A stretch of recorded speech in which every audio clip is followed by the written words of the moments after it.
Oh, hi, this is Tony Sagami again. Hey, again, I want to get to you with a tale of two countries.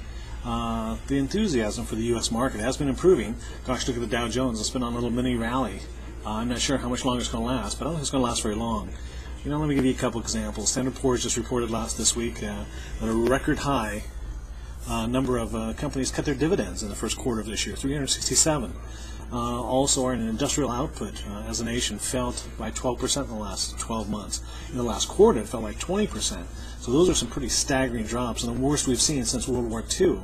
And I think maybe one of the most discouraging things is that the spread between government bonds and triple B junk bonds is widened so much that people are telling you there's a lot of risk. At the same time, things are looking pretty good over in China. I'll give you an example. In the month of March, there was a record number of new cars sold in China. As a matter of fact, there were more cars sold in China than were in the U.S. Who would have thought that day would ever come? And other things like the money supply is growing like crazy. It grew by 25% in the first quarter. That expansion of money supply is one of the key greases of economic growth. So you have banks that have loaned almost as much money in the first 3 months of 2009 as they did in all of 2008.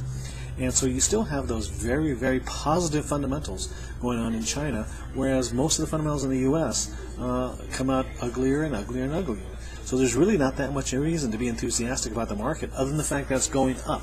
Now, just going up by itself is enough reason to get excited. As a matter of fact, for the first time in a few months, I have dipped my toe back into the Chinese water and recommended a new position in a Chinese stock. I haven't done that for a while, so that shows you how I believe things are getting better. And so it's the same story. Lighten up on your U.S. holdings, but put most of your equity dollars in Asia, where the real growth is happening. This is Tony Sagami signing off.